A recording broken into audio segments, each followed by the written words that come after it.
Welcome to Volume 5 of Scary Stories to Relax to. You guys are in for a treat tonight. We have some video game horror, Home Alone, night drive stories, and more. A huge thank you to all of tonight's writers. They are the ones who make these videos possible. If you'd like to send in a story of your own, consider joining the channel's subreddit. It is r/Slumber Reads. You are also able to view stories others have sent in and get the inside scoop on what is to come. Be sure to drop a like if you enjoy. Subscribing if you're new is also very much appreciated. Enjoy the video, and as always, I hope you all have a great night.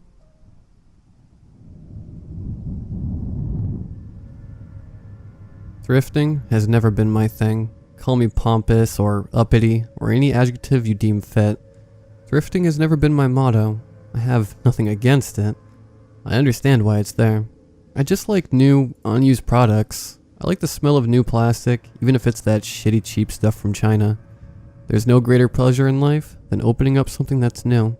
Peeling those protectors off screens on phones. Popping bubble wrap that protected your shipment. It just feels right.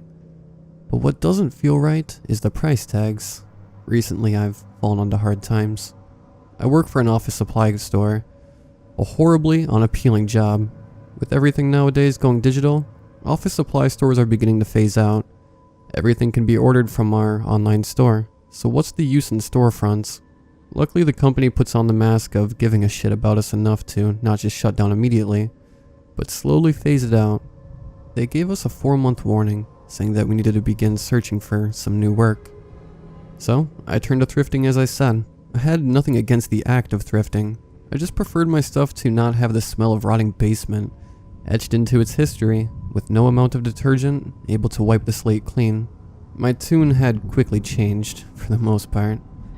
I still hate that mildewy smell that emanates off any nice jacket I found.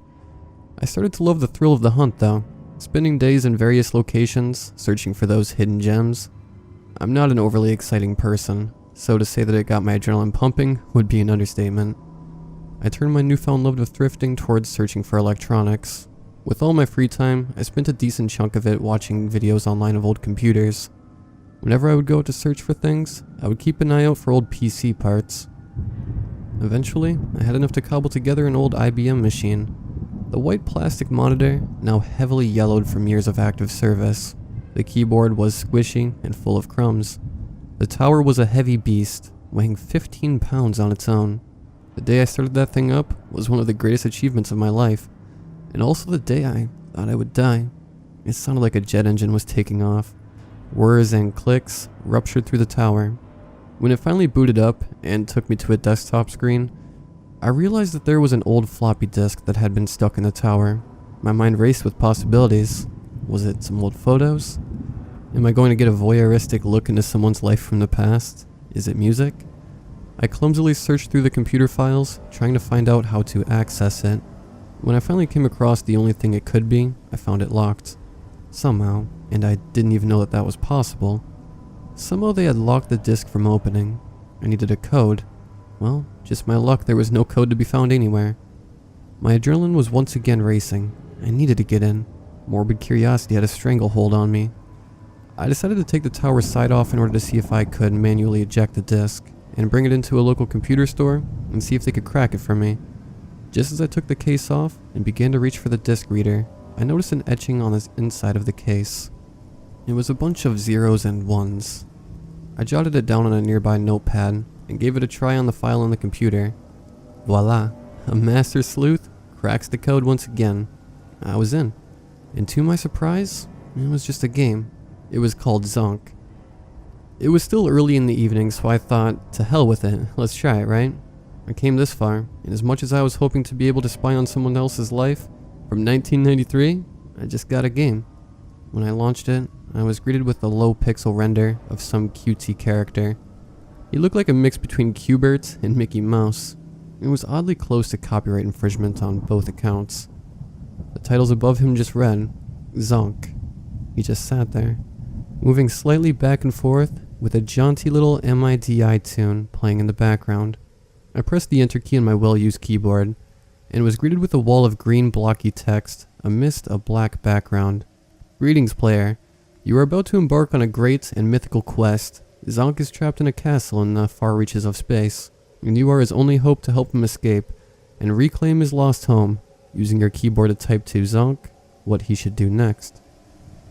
I was then sent straight to a new screen. Zonk was there, in what looked to be a cell. He stood there staring into the proverbial camera, waiting for instruction. The graphics were surprisingly beautiful for the time.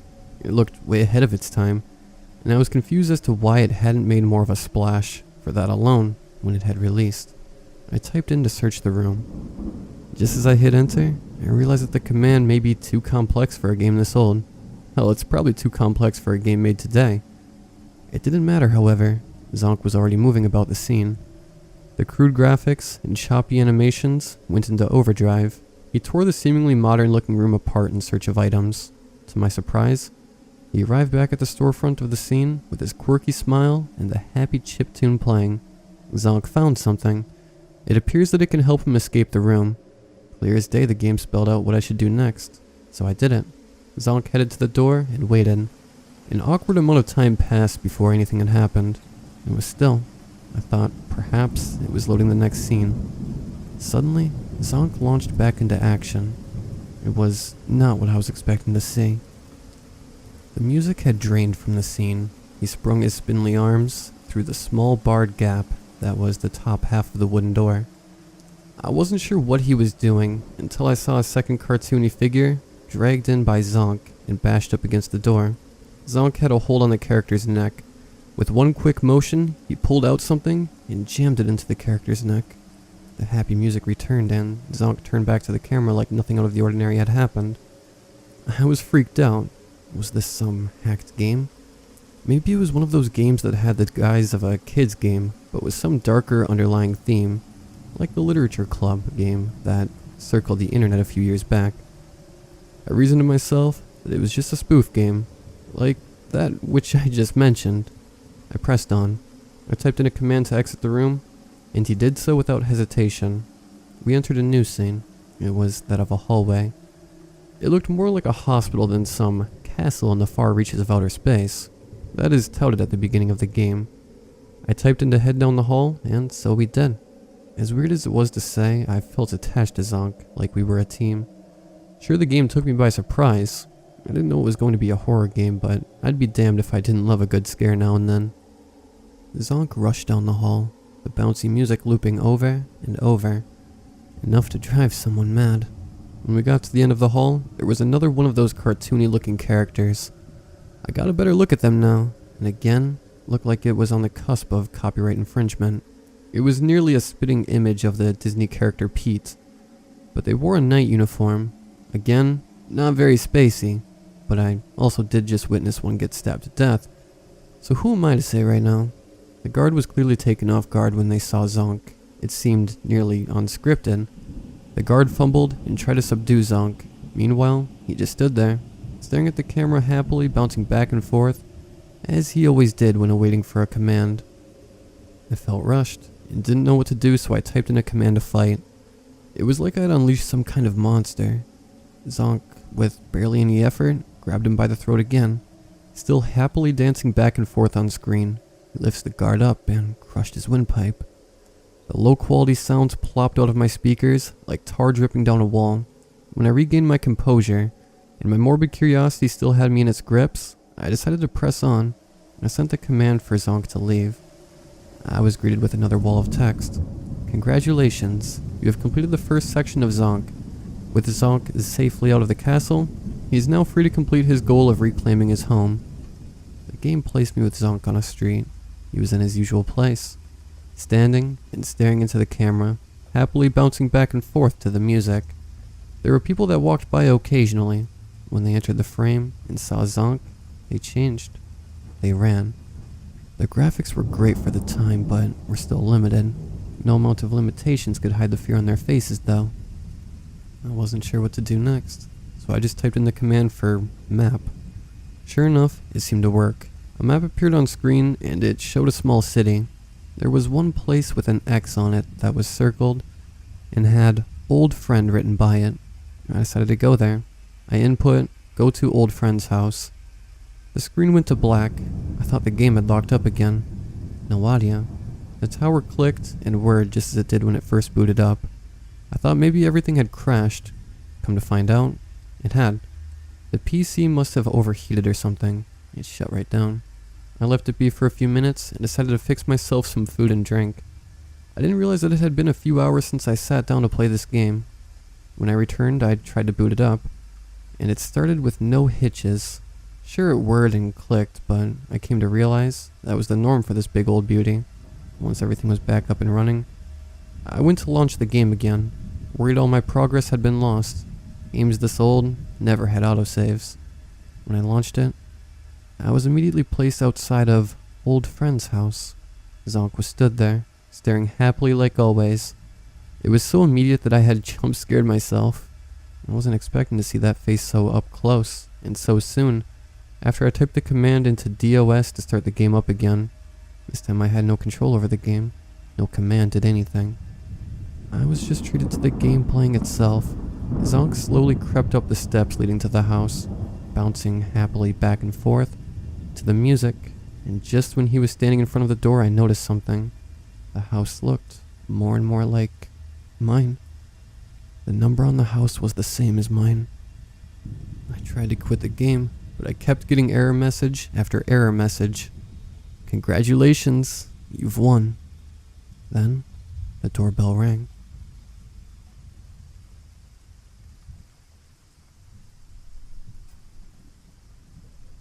I've always liked Halloween. I loved to trick or treat as a kid, and as an adult. I enjoyed watching horror movies with friends and carving pumpkins. A couple of years, my buddies even convinced me to go to a haunted house with them. It was a fun night just about every year, and I always looked forward to it. But I don't go out on Halloween anymore. I stay inside with the blinds shut and the lights off, and I think you'll soon understand why. This all started 3 years ago on October 30th. I was talking on the phone with a friend of mine who, for the sake of privacy, I'll call Jake. Jake was unpredictable, which was usually fun, but sometimes got us into trouble, which is why when he invited me to a Halloween party that a good friend of his was throwing, I was a bit hesitant. Come on, man, what else you gonna do tomorrow? You already said you didn't have plans. He persuaded. Jake had a point. I've never really been one for getting drunk or partying, but then again, I've never really been one for sitting at home by myself all night either. All of my other friends already had plans, and this might have been my only chance to get out on Halloween. As I weighed my options in my head, Jake let out a final, "Well?" I gave a short sigh and smiled. "Yeah, sure, I'll go," I said. Jake excitedly assured me that it would be fun, and told me he'd pick me up at 8 the next night. Driving to that party the next day, I couldn't help but feel a bit anxious. I didn't know anybody there except for Jake, but knowing one person at a party is a lot better than knowing nobody at a party.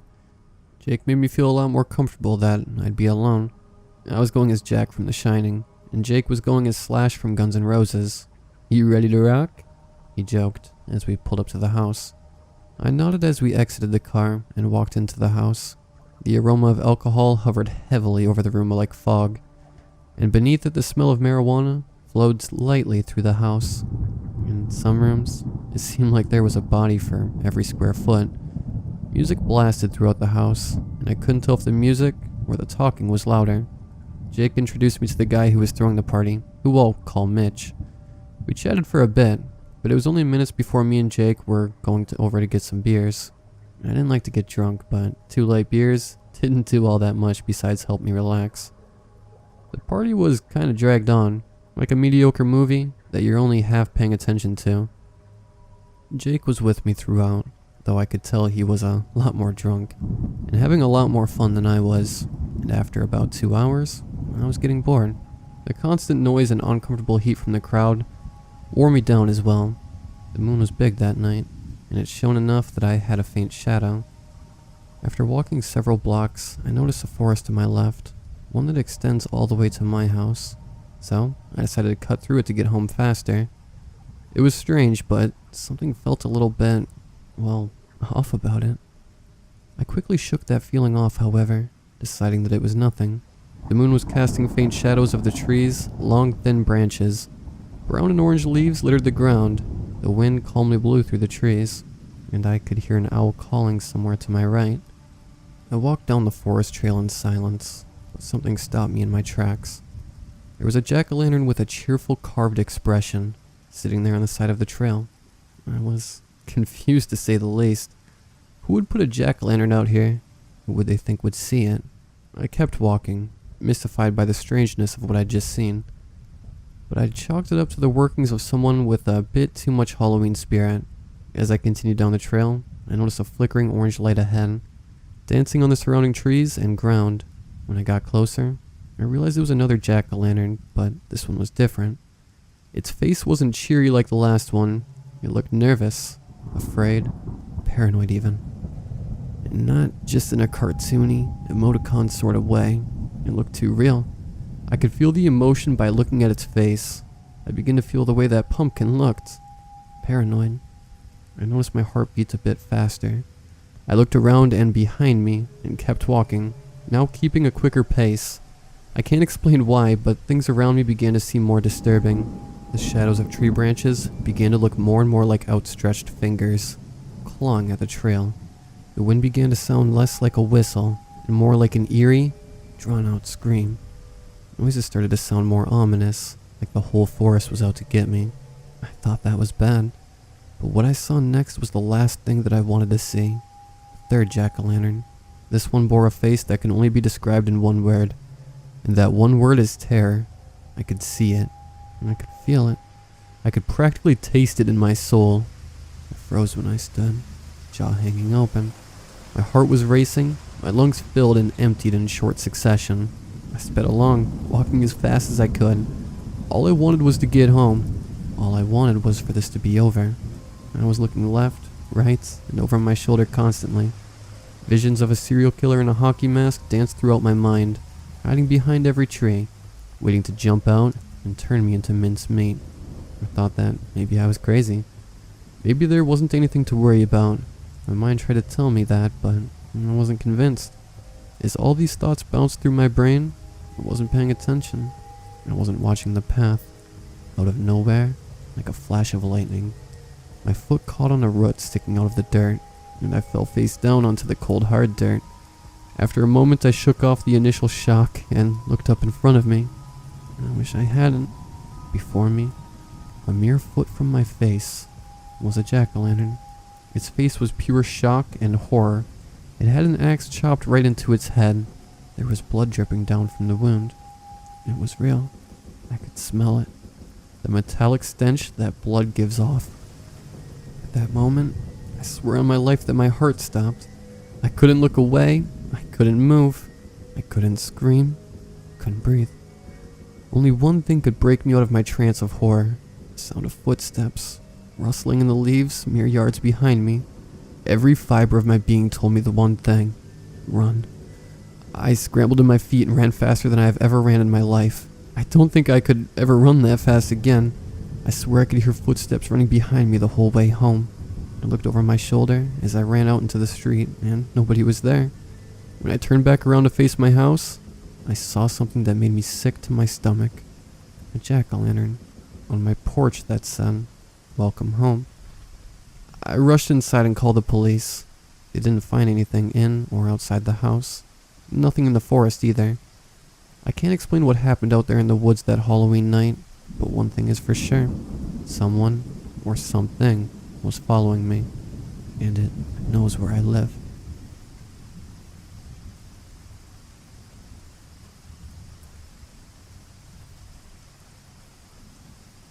I, male 25, didn't know where to post this to get a serious reply to my problem, and I figured you guys were probably best accustomed to this kind of... how should I describe it? I'm gonna try because I'm desperate, and I need some advice on what's happening to me. It all started 2 days ago. At night, laying in bed, I woke up suddenly. Maybe I was still dreaming, but I sat straight up and blindly searched for something in the dark, something on my left side. In doing so, I poked my left eye on something in the dark, and it hurt. You ever get stabbed in the eye with a finger? It was 100 times as painful. My eye instantly watered, and I couldn't tell whether I was bleeding or not, but it hurt as if I was. So of course my first thought was that I had hurt my eye pretty badly. Like, hospital-worthy kind of bad. I've always had a bad case of the clumsies, you see. Broke a few bones, got a couple scars. I'm used to getting hurt by my own foolishness, but I've never had anything happen to my eyes. I trust my vision more than any other sense, and I can't even fathom losing my eyesight. I was terrified. When I managed to turn the light on and stagger to a mirror, I saw nothing at first. It was just blurry. As some tears fell down, I finally saw my eyes. The left one, the one I'd poked on something, was a little swollen and reddish, but otherwise, I saw nothing. No wound of the level of pain I felt. Once the pain subsided enough and my fingers were steady enough, I pulled the skin of my eyelids as far as I could to see any sign of a wound on my eyeball, where I had felt something cutting through my eye right in two, and still, I saw nothing. I felt some relief that it wasn't as bad as I initially felt. Maybe I had poked my eye on the bedside table or a corner of the lamp in the dark. I cursed my foolish self to sleep, a searing pain pulsing through my left eye still. The next morning as I woke up and lay on my back, I could see around my room pretty clearly, like usual. My desk, where my cat was sleeping, next to my computer. The walls, covered in photographs and pictures. The ceiling. I like staring at the ceiling.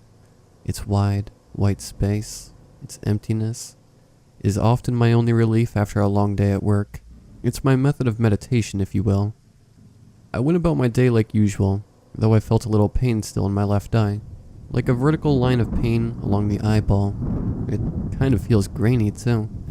Like having sand in your eyes. When I close my eyes and move them, I feel something scratchy behind my eyelid. It doesn't hurt exactly. It's more uncomfortable. I got in trouble at work too. For some reason, every computer I used today broke down on me. When I went to print some copies of a document, the printer started acting up and died on me too. I could swear I saw some sparks through a crack in the glass. I can't believe my boss makes so much money, yet he won't replace the faulty equipment. Sparks and paper. Boom. Got a fire. I mean, it's not rocket science, but I got in trouble for it. They sent me home early because I broke a PC screen, apparently. I didn't even touch it. They say maybe I'm overexerting myself, and I don't realize that I take it out on the equipment. Some of them have seen me doze off at my desk. Others said I slammed my foot in a trash can and kicked it back. Which, true, it happened. I'm that kind of fool, but I'm not the kind of idiot who punches a printer when it won't work. Anyway, I went on my bed, laid on my back, and stared at the ceiling, staring the stress away. That's when I noticed a small fissure in the ceiling. It wasn't here before. At first I thought it was some old spider web, but the longer I stared, the clearer it got. It was an inch-long crevice, maybe an inch and a quarter. A sudden slit in the plaster. As I stared at it in disbelief, dust started to fall on me.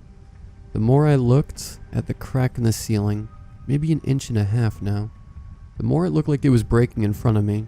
The pain, the searing, pulsating pain in my eye, subsided a bit as the crevice grew larger and longer. I stared at it.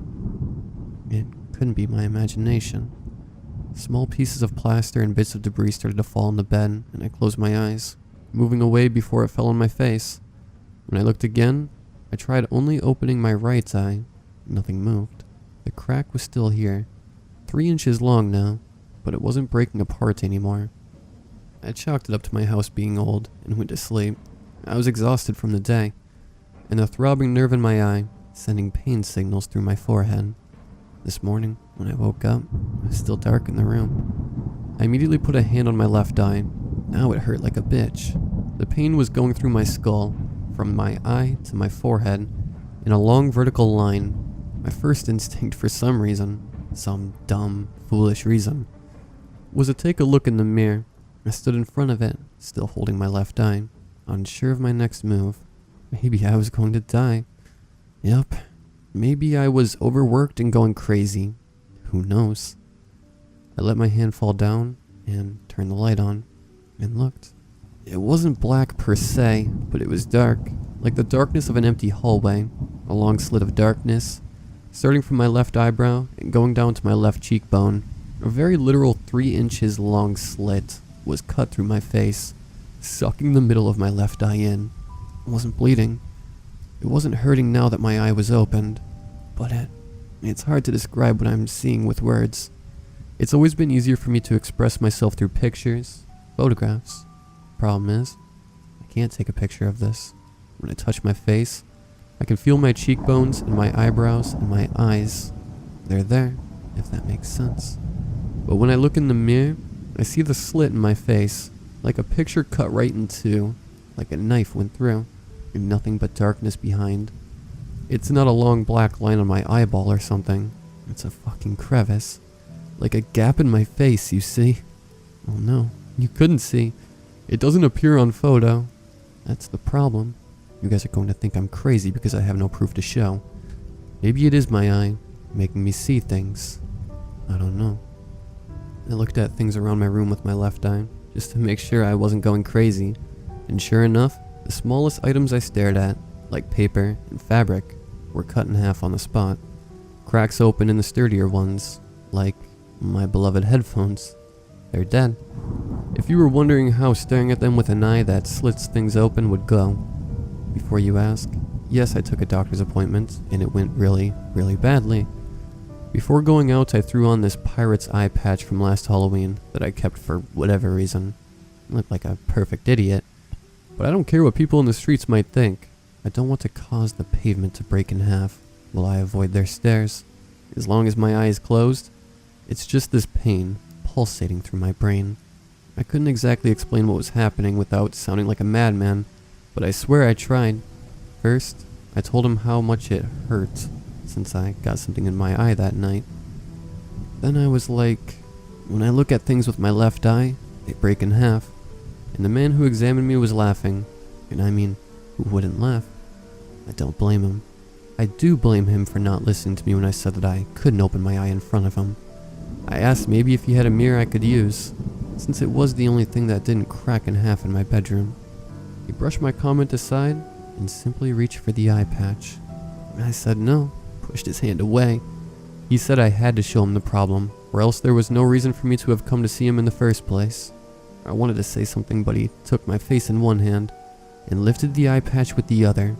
I blinked once, twice, as the stark lights of the examination room blinded me. He screamed first.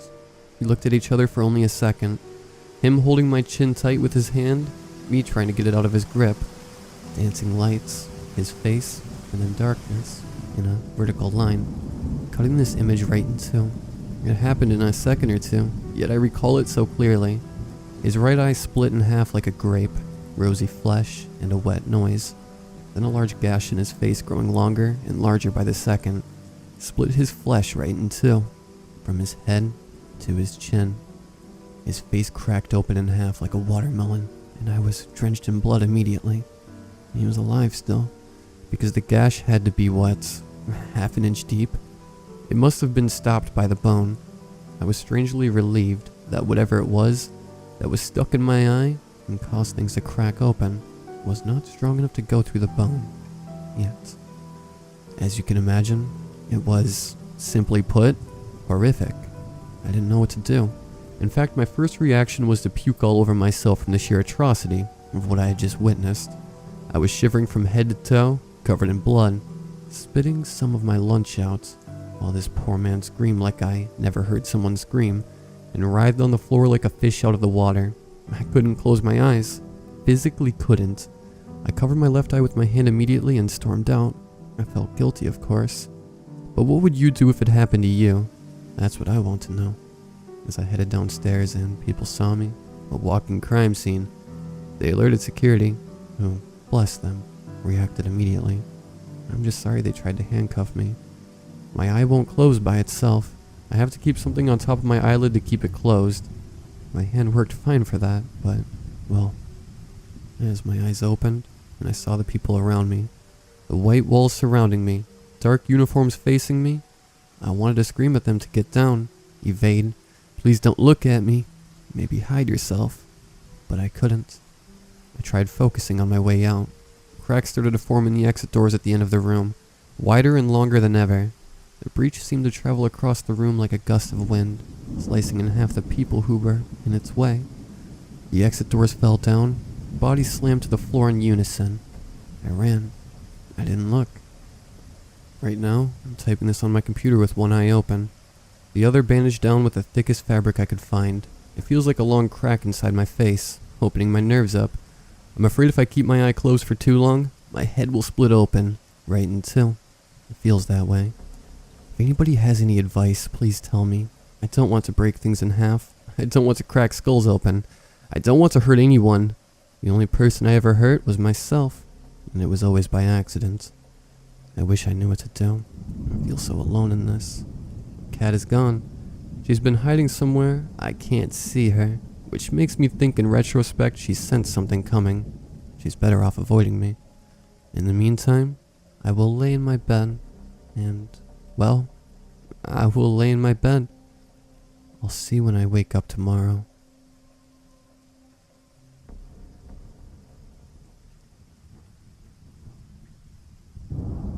I had bought my first car. It was a beautiful old thing. A 1987 Mercedes-Benz SL500, which had a powerful 5-liter engine, top speed of 140 miles per hour. The body was Arctic white. The seats inside were dark blue and made of leather. Genuine soft leather of the finest quality. The windows were manually operated, but I didn't mind. In fact, it only added to her charm. The powerful engine mumbled impatiently at anything under 60, but once you opened her up, the growling stopped and the motor began to purr with pleasure. We were on our maiden voyage, and like anyone who's bought a new car knows, taking the long way home is a must. I was driving back from London by myself. It was a lovely evening in June. The sun was on its way down, but it was still warm enough for me to make a good use of the convertible feature of my new car. My long hair fluttered in the wind, and I meandered down the country roads, feeling rather good about myself. There were stone walls and buttercups along both sides of the road. I was whispering along at 60 miles per hour, leaning back comfortably in my seat, with one elbow on the door and one hand resting lightly on the wheel to keep her steady. Ahead of me I saw a patrol station and glanced down at the fuel gauge. It was just under half empty, but to be on the safe side, I decided to fill her up. I touched the brake and brought the car into the station. "She's a beauty," the station attendant said, letting out a long whistle. "Thanks, she's new, bought her today," I said, stepping out of the car. He was an old man, short and round with a big mustache almost covering his mouth. "Unleaded, miss?" he asked cheerfully. "That's right." I pulled on the lever beside the steering wheel, which opened a small fuel hatch to the rear. "Need a hand putting the roof back up? It'll be dark soon." The old man pushed the nozzle of the pump in my car. The intoxicating smell of petrol fumes filled the air. "No, it's not too far for me to get home, and besides, I've never had a convertible before. I'm a little giddy about trying it. I think I would be too, if I could afford a car like that." The man laughed, putting away the nozzle. "That'll be $28.60. We headed to the small store to handle the payment as a loud black motorcycle pulled into the station, making a terrific, snarling racket. "Are you on your own, miss?" he asked politely. "Yeah. Then I must warn you. I've had a few locals tell me lately that there have been reports of people pretending to be the police around this area. These fake police have been pulling people over and doing all kinds of terrible things." The man's face was serious. "Oh, that's scary. What kind of things?" I asked. He stopped to open the door to the store. "The worst kind," he said. A knot of anxiety formed in my stomach, and I was eager to pay and get out of there. I hadn't traveled down this stretch of road before, and the attendant made me wish I had taken the short way home instead. I paid, and we said our goodbyes. He wished me a safe trip, and I headed back to my car. On my way across the station floor, I noticed the man who had driven the motorcycle, standing in the middle of the station. He was looking at me in the most unsettling way. He was a tall, brooding figure, dressed in heavy brown boots and dark clothing which matched his motorcycle. His helmet made it difficult to see his face, but I could tell he was watching me, fidgeting with his keys with both hands. It felt chilly all of a sudden, and I shuddered, quickening my step back to my car. If I had time to put the roof back up, I think I would have, but the way that man just stood there, watching me clamber into my car, made me decide it was better to get back home. I was so disturbed by the presence of this strange man, and what the attendant had told me earlier, that I could hardly remember taking my eyes off him as I started the car and pulled out of the station. As I left, I watched the man in the rearview mirror. He was marching towards the store at some pace. I pushed my foot deeper on the accelerator. "Stop overreacting. I told myself out loud, clicking in my seatbelt. This is what happens when you drive a beautiful car. People look. They want to see who the driver is too. It's perfectly normal. Get over yourself, girl. I drove a mile or so when suddenly, I heard the rumble of the motorcycle growing closer behind me. It was so loud it seemed to be right inside the car. The biker loomed up right behind me. In the twilight, I could see his hand was raised as if motioning for me to stop. My heart was racing. What on earth did he want? I pushed my foot further to the floor, and the car lurched forward. He was waving his arm now, quite clearly, yelling something inaudible under the sound of the thunderous motorcycle. He didn't look like a policeman, nor did he behave like one. He was yelling and waving in the most undignified way. Now he was flashing his headlights. The attendant's warning swirled through my mind. Fake police, terrible things. Go away, I yelled. I pressed my foot hard down on the accelerator. The big car leaped forward as though she'd been stung. In 10 seconds or so, we were doing 90. I raced past a small driveway beside the road. In the corner of my eye, I spotted a police car parked, hidden from view, ready to catch unsuspecting racers speeding down the long stretch of country road. I flew past it in a minute, hoping that someone had seen me. The motorcycle kept up and pulled alongside me, so close I considered leaning over and pushing him off his bike. Leave me alone, I screamed over the noise of the wind and the bike. Stop, the biker yelled. Go away.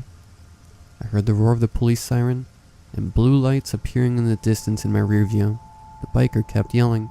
I could see his eyes now. They were full of panic, wide and bright. I could hardly make out what he was saying. Someone, he screamed, gesturing to the backseat of my car. Someone is in your car.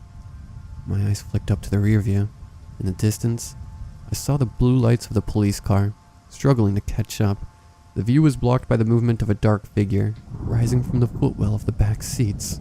2 large hands, with broken yellow fingernails, appeared from the darkness and wrapped around my throat. I slammed on the brakes. The motorcycle sped past me. I lost control of the wheel. The car spun and headed straight into the wall on the opposite side of the road.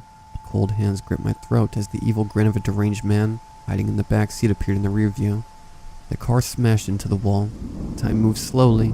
His cracked fingernails cut my neck as he lost his grip. His body catapulted up and out of the car. The seatbelt tugged violently across my body as the car flipped. I looked up to see the world turned upside down. I was falling towards the road, overhead with nothing between me and the ground. Sirens blared in the distance as we crashed to earth upside down. The windscreen shattered, metal crunched and twisted. A trail of blood and chunks of flesh smeared across the road as the smoking car slid to a standstill. Police later identified the body as 24-year-old Miss Rachel White. However, have been unable to locate or verify the existence of a man who a witness claims was hiding in the back seat of the vehicle at the time of the crash. Investigations are still ongoing as the cause of the incident. A motorcyclist has been detained on harassment charges.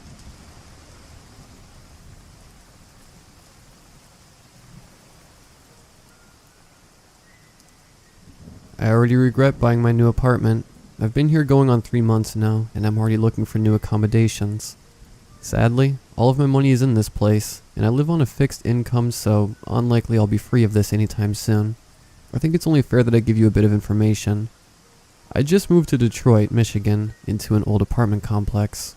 When looking for a home in the area, I knew that I had to be careful of where I would live, because of the stories I'd heard about Detroit, so I never looked in the rundown or more crime-plagued neighborhoods of the city, hoping this would avoid most troubles. My realtor ended up getting sick after about a month of house and apartment viewings with me, but she gave me the email to her colleague, an Eleanor Stranding. I sent her a message but didn't hear back from her. Instead, I received a new message from a gentleman named Miles Carver. The message reads as follows. Hello, Mr. Mage. I was informed by our friend, Mrs. Stranding, you might be in the market for an apartment. I represent the owner of an apartment complex on the west end of Dover Avenue. She is very motivated to sell, and has priced all units favoring the buyer. If you would like to view the units, I will be happy to meet you there. If interested, please give me a call at... Signed, Miles Carver. I was surprised that Mrs. Stranding would forward my information to another realtor, but assumed she must have been very busy with other clients. I called Mr. Carver and set up a meeting later that afternoon. The apartment complex looked out of place on the residential street surrounded by older houses, but as nothing looked run down or ghetto, as it were, I thought it could be worth my time. Mr. Carver looked like a nice old man, possibly in his late 70s. His suit seemed a bit old and off-the-rack style, but still, his smile was warm as I approached. He greeted me with a firm handshake and informed me that almost all the units in the complex were for sale, and asked if there was anything in particular I was looking for in my options. I let him know I was a pretty simple guy, looking for a 2, maybe 3-bedroom apartment, with preferably little to no renovations if that was at all possible. And of course, quiet neighbors would be a bonus. We both chuckled a bit, and he said he had a unit that sounded like it fit my needs. We climbed the 3 sets of stairs, and he unlocked unit 312B. He told me this building was partially renovated, and had to be halted as the owner of the complex came under financial hardships. I nodded, preparing myself to see a half-finished apartment. As we went in, I was pleasantly surprised, and he went on to tell me that this, along with the unit across the hall from this one, were the only ones finished. After looking at the entire unit, he told me the price well under what I would have expected for the 3-bedroom 2-bath I had just seen. Within the week, the unit passed inspection, and I was happy to make an offer. By the end of November, I was the owner of 312B. That was the last time I think I was a happy owner. The first night I was sound asleep when I was startled awake by loud noises coming from down the hall. I turned to my clock and saw it glow red. 3:06 a.m. I was concerned and wanted to see what was causing the ruckus. Putting on my bathrobe, one of the few things I had unpacked by that point, I went to the door and peered through the peephole. I saw nothing but the flicker of a barely operational fluorescent light in the hall, and the red door of 310B across the way. The noises seemed to come across from behind that door. A mixture of scraping, banging, and breaking glass. I am not a big man, and a bit of a coward if I'm truthful, so instead of going into the hall, I simply called the police and reported the sounds. They sent an officer by. I saw the headlights out my living room window, and heard him walk about the building. The sound ceased just as the officer reached the door, and I watched from my peephole as they knocked on Unit 310B. The door opened, but it was too dark past the frame to see anything of interest. They talked for a minute or two, and the door closed as the officer left. The noise did not continue, so victory for me. I went to bed feeling confident that the issue was resolved. I spent the following day unpacking and getting the apartment in order. 3:06 a.m., the noises started again, louder this time. Again I got up and went to the door, but when I peered out, I didn't see the flickering light. It was just blackness. At first, I thought perhaps the light was off or had died. Still the coward, I wasn't about to go out there, so I pulled out my phone and was confused to see I had no signal. I went from room to room not able to connect. I even attempted opening my bedroom window and holding the phone outside to get anything. I took it as a sign to just ignore the noise and head to bed. As I lay there, I decided to put on my headphones with some music just loud enough to drown out the happenings from 310B. I woke up late, probably around 10 or 11 a.m. Didn't think to check the time exactly. Just remember the sun was up and fairly high in the sky by this point. After a shower and quick brunch, I headed out to get an idea of the area I lived in. Leaving the apartment, I eyed the red door of 310B as I locked up. What could they possibly be doing that made so much disruptive noise at 3 a.m.? While I was out, I messaged Mr. Carver and informed him I was disappointed that the other residents of my floor weren't as quiet as he had led me to believe. Running around, I got a few things set up, like an appointment to hook up my internet and for a plumber to come by to install a different toilet. Not important. I returned home with a few groceries and noticed the first thing to really scare me. Someone had put a small piece of duct tape over the peephole of my door. Instantly, I looked up and noticed the fluorescent light was still working, and quickly realized that the tape was the reason I couldn't see out the night before. I hastily unlocked my door and rushed into my apartment before I even noticed I had been holding my breath. I felt nervous the entire time, running through scenarios of why anyone would have put the tape up, or what kind of people my neighbors really were. As the night went on, I was feeling perhaps a bit silly, and even unlocked the door and took the tape off the peephole. I told myself if it was there the next day, I would worry about confronting the mystery people till then. I could at least rationalize that maybe I upset them having called the cops on them the night before, and not simply knocked on the door and talked to them myself. That night I slept without issue. No noises at all to disturb me. There was no issues for 4 days, and I was getting pretty comfortable now. Then I sat on my couch watching YouTube at 11 p.m. at night. I heard a young male voice. Couldn't have been more than 4 or 5 years old. It was faint at first, but I heard it more clearly as he got closer. "Mommy? Daddy? I'm cold." I went to the door and looked through the peephole, but didn't see anything. I assumed I was just unable to see the short visitor, and it sounded like he needed someone's help badly. Opening the door did not produce any different results. I had just heard him a mere moment before opening the door, but there was no one there. I looked up and down the hall, but nothing. As soon as I closed the door, it started again. "Mommy? Daddy? I'm cold." The voice repeated the phrase for hours that night, and I was too terrified to leave my couch as it kept walking up and down the hall calling out for a response. Once it stopped, I sat there for several minutes, wondering if it would start up again before hesitantly getting up and checking the hall one last time. As I stuck my head around to peer out the door, I was once again greeted by the empty, poorly lit hall. I quickly locked up and went to bed early that night. The next day I went to message Mr. Carver regarding the situation with the voice and noticed I had somehow missed his response to my message the other day. "I'm sorry, Mr. Mage, but I don't understand. I have not sold the unit across from you, and as the other units on your floor are unfinished, I haven't begun selling those either. If this is some kind of joke, I don't get it. If you have further inquiries, please don't hesitate to message or call." I called him instantly and told him of the noise in the apartment across the hall and a strange voice from the night before. He showed concern for the noises, as any realtor should, and informed me he would be by later that day to investigate and make sure there has not been damage to the unit. When he got there, I talked to him and let him know that the first night an officer had come by and talked with someone in the apartment. But I hadn't talked to anyone here since moving in, and I hadn't heard any more noise from 310B since that second incident. I went back to my apartment and went to make myself dinner. I heard the door to 310B slam closed maybe an hour or so later. I simply assumed Mr. Carver was not pleased with what he found in the apartment and continued to cook. That night, I heard the noises from 310B, same as that first time. I rolled out of bed and at that ungodly hour, decided I would call Mr. Carver, as he would most certainly care more than I. His phone rang and rang, but no answer. Made sense. Most anyone would sleep on through anything at 3 a.m. I decided to roll over and put my headphones on, trying to sleep myself. The next few nights I heard the noise at 3 a.m. and even once heard the young boy's voice again, but much earlier in the day. Each time I called Mr. Carver, and not once did he answer or even call back. I left him multiple messages, and he failed to get back with me regarding any of them. My concern continued to grow, not knowing what to think of this whole situation.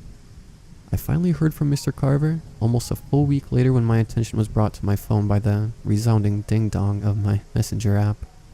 "Mr. Mage, I believe we need to discuss things in person about your continued living arrangements in the apartment complex. Apparently your concerns about the other residents are unfounded. The sounds are nothing to be worried about at all. So I'm inviting you to come over to Unit 310 for dinner." I did not respond to Mr. Carver's message, but I did take note of the letters. "Stay inside." Was he warning me? Was something wrong that I didn't know about? Why had this been the first message I got from him after all that I sent to him? Lots of questions running around my head, and no answers in sight. Like clockwork, the noises started at 3:06 a.m. that night, going from silent to full-blown crazy. This time was different though. This time someone or something was knocking at my door when the noises began. I stood in my bedroom door listening at the rhythmic knocking, like it was the bass line for rock song, played by the noises of 310B. I was not going to open that door. No way you could have even gotten me to go near it that night. Soon I was in bed, blankets pulled way up over myself, as if the quilt and sheet were somehow going to protect me from whatever was out there. It became more frequent for me to sleep with headphones, and I even installed an extra lock on my front door, just in case. Nice, heavy deadbolt. The next thing I heard the boy's voice after that, I ran to lock my door, as it was midday, but when his voice reached my door, the handle turned for the first time. I froze in horror, and though I knew I needed to block whatever was coming in from entering, but I couldn't bring myself to take another step towards it. As the door opened, I saw an unnaturally long hand reach around and a face started to push past the frame, sunken eyes, and young boyish face that appeared to be in the early stages of decay. I let out a girlish scream you could have heard over the roar of a sports arena crowd. I took off to my bedroom, slamming the door behind me, locking the handle, and laying all my weight against it. Instead of slamming into the door or barreling into the creature, I kept repeating its call. Mommy, Daddy, I'm cold. Never menacing, but now even more terrifying than anything I could have imagined in my darkest nightmares. That is how I slept that night. I have no idea when the boy left, but found my front door left wide open, and no sign of robbery.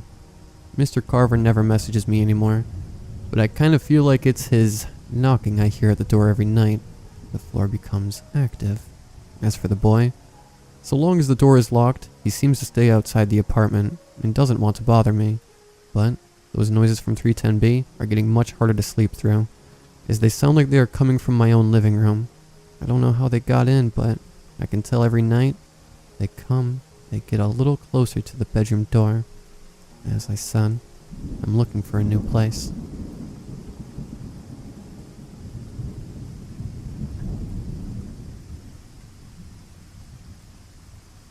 I've been a strict vegetarian for years now, to the extent that I feel I'll just watch someone prepare meat. It's not necessarily because I feel bad for the animals. I've just had no good come out of my past disregard for them.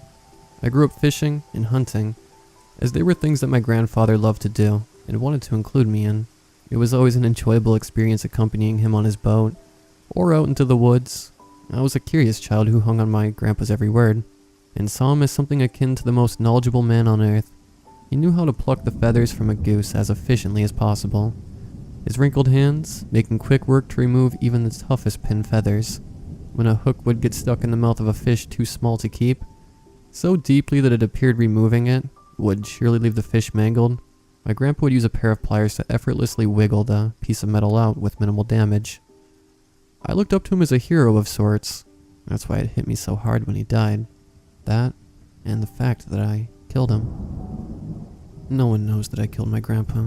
It didn't look as though I had, but deep down, I know that I was responsible for his death.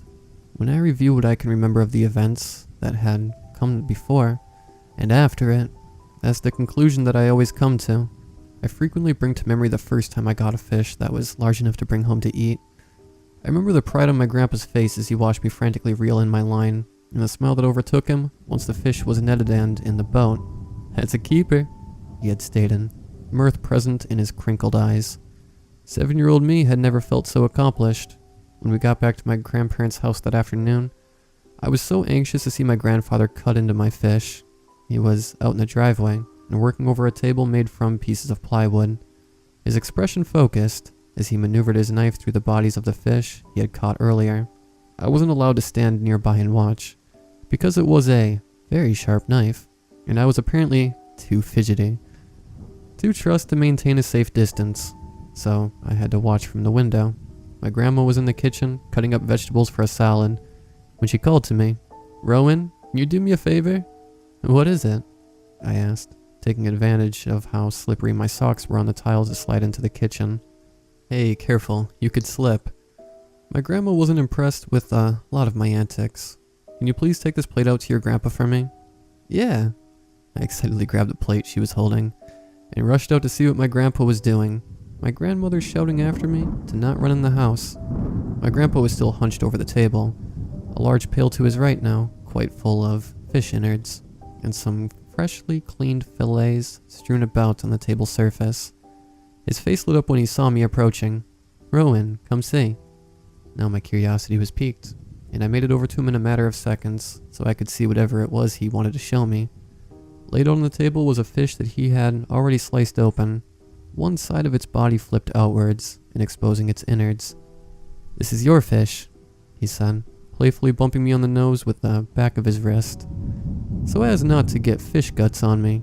"And look here, it's actually pregnant. See? It has all of these eggs inside that would have been baby fish." He poked around in the fish trying to show me where the eggs were. When I looked more closely, I couldn't see what he was talking about. All I could see were fingers. Human fingers inside of the fish. I was young at the time, but I know that's what I saw. Long fingers, severed at the base and ending in nails that seemed as if they were recently manicured. They were unmistakable. Grandpa, did the fish eat someone? I was horrified. I didn't know that fish had a taste for fingers. How was I supposed to ever swim in the lake again? My grandfather reassured me that fish do not, in fact, eat people. What? No, silly. These are fish eggs, and it didn't eat them. They're not in its stomach. But why does it have fingers? He laughed. They're not fingers. They're fins. Are they teaching you anything at that school of yours? Before I could answer, we were interrupted by shouting coming from the house. Oh God, Gary, son of a bitch. I'd never heard my grandma swear like that before. My grandpa dropped everything and raced into the house. I remained frozen where I was, unsure if I was meant to go with him. A few moments passed while I just stood there, clutching the plate to my chest and trying to hear what was going on. I could just make out the sound of my grandma crying and fragments of the things that my grandpa was saying. I'm getting ice. Wrap this around it. It's going to be okay. Soon, they were exiting the house, and once I saw my grandma, it became clearer to me what had happened. Her hand was wrapped in a tea towel, blood seeping through the pale yellow linen.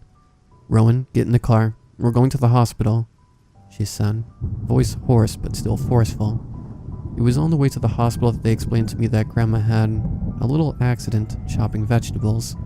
She had cut 2 of her fingers clean off. All I could think about when they told me was, a fish ate her fingers. Even though my grandparents had the foresight to bring my grandma's detached digits to the hospital, they weren't able to reattach them.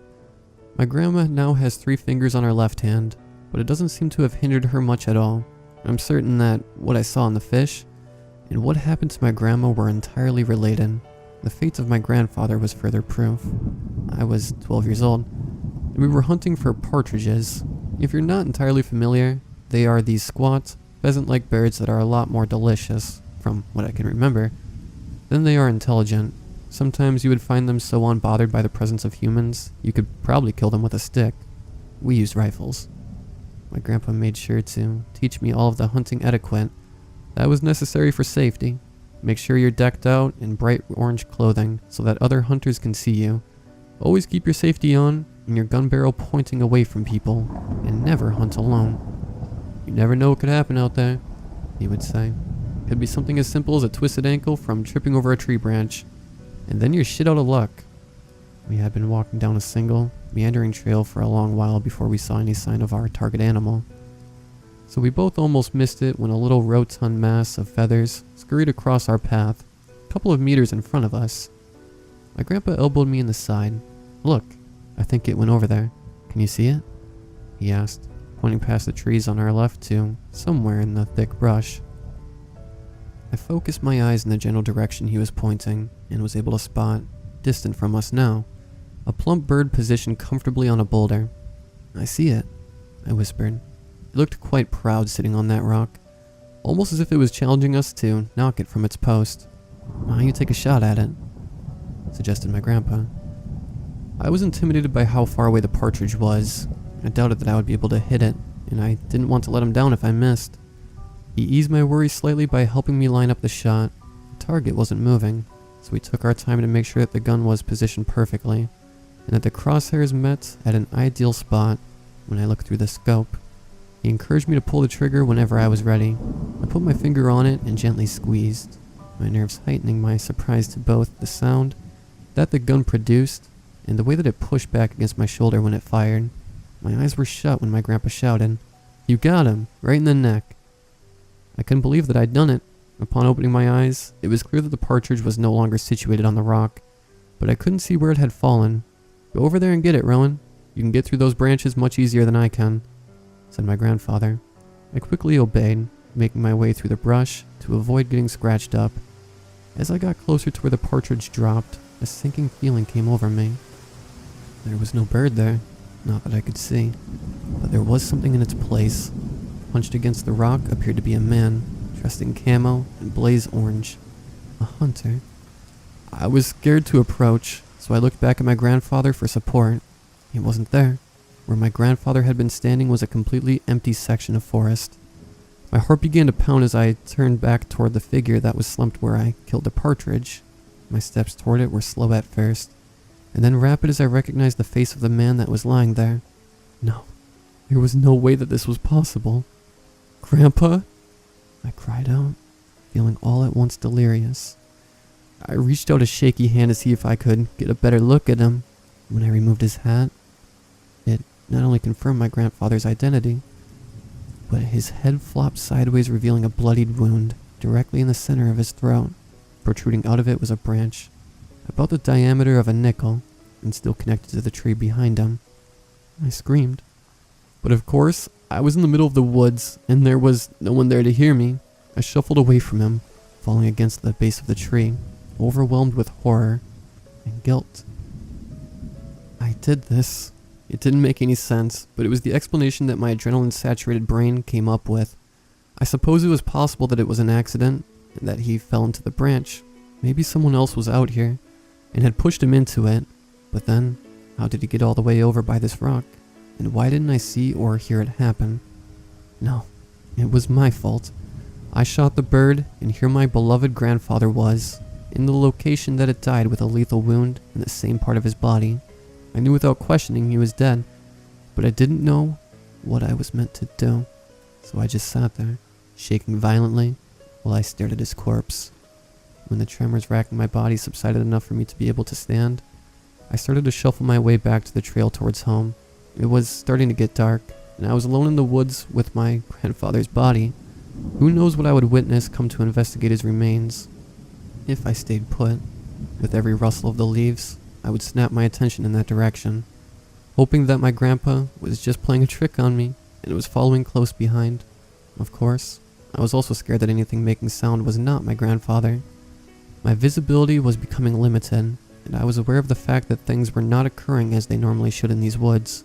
Fears of what if this trail never ends, and I'm stuck here forever, popped into my head. I sped down the path, jittery, and with hands so cold I couldn't feel them. I was anxious to get out, but a pit also sat in my stomach, knowing that would have to happen once I made it off the path and across the clearing to my grandparents' house. Something happened to him, was what I told my grandma. It was all that I could really say. When they found him, they figured that it was an accident, but I know that it wasn't.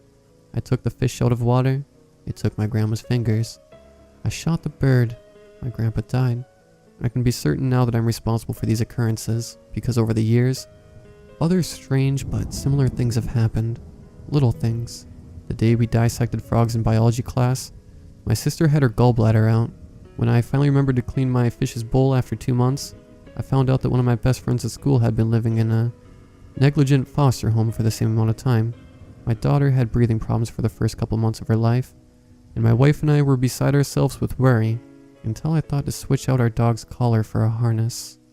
We've never had a problem since. I've acknowledged that the way I treat other species is connected to the fates of my loved ones, and I've had to change my life in a lot of ways because of it, but for the most part, it's been manageable. The problem is that sometimes accidents happen. The reason that I've decided to revisit all of this now is because an accident did happen. I'm currently pulled over on the side of the road, my windshield cracked, and a piece of my front bumper torn off. Next to it, lying on the side of the road, is a doe, its spine bent unnaturally, and blood seeping into the grass around it. I only looked at it once, but I know that it's dead. I checked my phone and it says that I have 13 missed calls. I can't pick up. All I can do is write about what led up to this moment, as I shift restlessly in my seat, alternating between having my shoulders against the seat back and being hunched over the steering wheel. I'm 12 years old and sat against the base of a tree. I'm 7 years old and clutching a plate to my chest. Something has happened, and I don't know what I'm meant to do, but I know that it's my fault.